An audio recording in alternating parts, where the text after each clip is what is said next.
আসসালামু আলাইকুম প্রিয় ফেসবুক শুভাকাঙ্ক্ষী ভাই বোনেরা। এখন আমি আপনাদের সামনে একটা জিনিস নিয়ে আসলাম।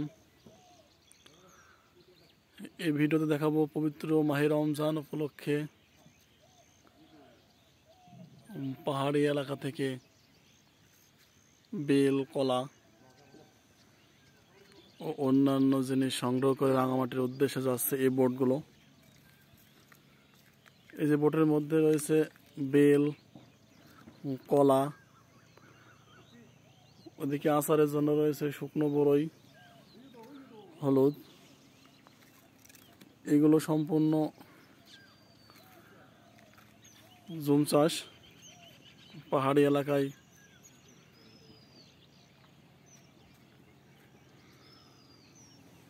এগুলো প্রতিনিয়তই রাঙামাটির উদ্দেশ্যে ছেড়ে যায়।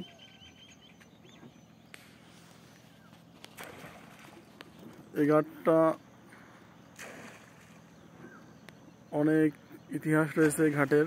এই ঘাট থেকে অসংখ্য জিনিস রাঙামাটির উদ্দেশ্যে প্রতিনিয়ত যায়। এটা কাপ্তাই লেক। এই ঘাটটির নাম ধরা হয়েছে আমতলী লঞ্চ ঘাট।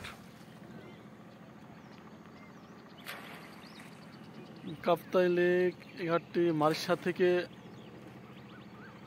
রাঙামাটি রিজার্ভ বাজার পর্যন্ত প্রতিনিয়ত এর আগে লঞ্চ চলতো, পানি স্বল্পতার কারণে লঞ্চ বন্ধ। এখন এই ছোট ছোট নৌকাগুলোতে মাঝিরা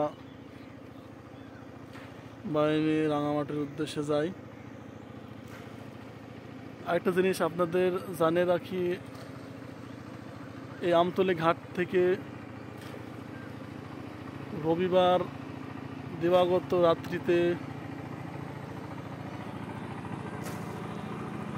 মাইনি হয়ে রাঙামাটির উদ্দেশ্যে একটি করে বোট যায়। এখানে বোট সমিতির অনেকগুলো বোট আছে, তার মধ্যে আমাদের এই যে শফিক ভাই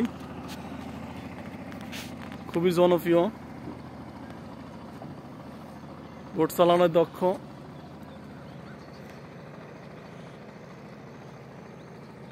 যদি কোনো ভাইয়ের বোট রিজার্ভ লাগে তাহলে এই ভাইয়ের সাথে যোগাযোগ করবেন।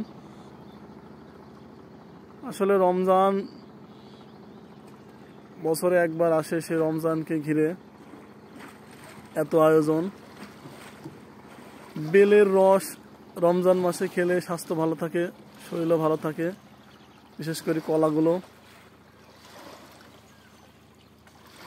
আমার এই ভিডিওটা ভালো লাগলে সবাই শেয়ার করবেন।